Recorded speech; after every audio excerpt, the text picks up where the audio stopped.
In the Trenches with Ryan Roxie. So I was working at Borders Books and Music, which if you guys don't remember because it doesn't exist, it was the bookstore that only hired the delinquents that could not get hired at Barnes and Noble. So I worked at the Borders in Columbus Circle. It had the hipsters. It was more of a hipsters bookstore, don't you think? I mean, it was a little bit. Yes, it was a little bit more hipster. I mean, Barnes and Noble, literally, you had to have like a college degree in English, at least in New York, and like write an essay in your application about like what your favorite like classic literature book was. And I was like, I don't know, man. I just read Calvin and Hobbes, and so I got hired at Borders. But it was in like the epicenter of like tourism. It was right in Central Park, CNN building, Time Warner Center, and I was just so miserable there. And, you know, the politics was really tough with stand-up. And my ex worked there at the time. And I remember one day she started crying while organizing tiny books. And I was just like, okay, this is the last straw. Like, we have to get out of here. We can't be crying while organizing little tiny books. And so we ironically powwowed behind the business section. And we're like, if we live in the car, if I just go from gig to gig, we will technically be making a living as artists because we don't have a home. So we just need to make enough money to get to the next gig. Yeah, to get to the next gig to get put up. And because I wasn't getting booked at stand-up shows, I started discovering the like poetry scene in New York City. So the New Yorkers Poets Cafe, I mean, places where Ginsberg used to perform, The Last Poets, and then like hip hop guys like Talib Kweli and Mos Def. And, you know, I always thought slam poetry was just like pretentious white academics with like short hair, and it was so cool and diverse, and some people were funny and some were serious and some were rappers and some were academics.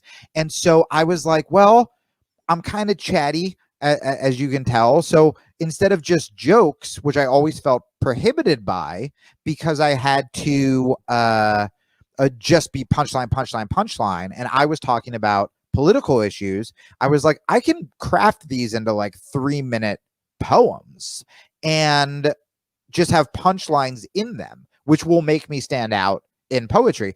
And so I started doing really well. I started winning all this shit, like these poetry slams, like the New Eurekan, and award. What do you win? There's no participation awards in poetry. Dude, slam poetry, no, is there? So they do slam poetry, and you have a winner of like the night's event, and then you have like a regional competition, and then there are the first theater I ever performed at was the Paramount Theater in Austin, ironically. And it was my first year doing poetry. And I remember I won everything. I won the New York thing. I won the regionals. I got flown to Austin. I got put up at a hotel that I couldn't even afford to buy internet at because I was so broke that I was like, you know, like the nicer the hotel. It was before free internet was in every single hotel, because I remember the early years when we first started touring with Wi-Fi and stuff with Alice. We would have a big arguments because nobody wanted to pay the $13.95 for the 24-hour access of Wi-Fi. Yes. Kids today don't understand. No. You don't understand. Well, and also when I was on the road, if I stayed at like a shitty motel, they were like, hey, we got free Wi-Fi and waffles. And then every time and then every time I got put up at a fancy hotel, I was like, I can't afford anything. So I remember, so I ended up getting like 5th in the fucking world my first year doing it at the Paramount Theater. If I made it to the finals, I didn't even have enough poems because I was like brand new, so I don't know what I would have read. I remember when the list of the top 10 got announced, there was this huge like circle around whatever fancy hotel we were staying at, and I just kept hearing people go, who the fuck is Jamie Kilstein? Who the fuck is Jamie Kilstein? And so that was I am the Eminem of 8 Mile rap battles. Me, baby. That's who I am. Yeah, dude, that's exactly. I swear to God, that's like what it was. And so, God, and I forgot it was in Austin. That's so cool. And so, I started snow come into. Snow is coming into the story at one point, isn't it? Okay. So there are just people who are like, I don't listen to this goddamn podcast and not hear snow stories. So I started getting booked. I wasn't getting booked at comedy clubs. And what's cool about poetry is there's much more of a musicality to it. So even if you watch my Conan thing, that was very poetry inspired, but I'm tapping my foot while doing stand-up. It's because it's musical in my head. And so I started just playing poetry slams and living out of my car because I could get booked there because they were, you know, super down with being political. So I would just drive from city to city to city. And I did this for about 2 years. And then I did mushrooms in Albuquerque, New Mexico, as you're supposed to do. And I was supposed, you're supposed to do it. It's the only place. Well, don't do it in Hollywood, California. And when it comes on, your apartment landlord just goes in the elevator with you, and that's when it hits you. That's actually what happened to me. Do not do it then. So nope. I was in a backyard in the desert, and it was glorious. And but I was supposed to go to Texas the next day to do another poetry slam in San Antonio.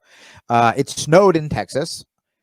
Texas didn't know what to do, so Texas just closed. It was like, you can't come to Texas, and it was like the other day. There was like barely any snow, and they're like, we don't have salt. Like, they didn't know what to do. It's like Los Angeles when it rains. You know what I'm saying? Storm watch 2020. Storm watch. Yeah, if it rains, when I lived in LA, if it rained, I'm not going to my gig. I'm staying home. There's no way. So I stay an extra night in Albuquerque. There happens to be this weird arts festival. This poet goes, hey, take my spot. You need money. The show was so wild where it was called the Reptilian Lounge. And if you were an audience member, you'd pay $10. Then they give you back your $10 in quarters. It's a variety show. So there's like a musician, poet, whatever. And then depending on how much they like you, they hurl quarters at the stage. And then sounds like a Canadian strip club, actually.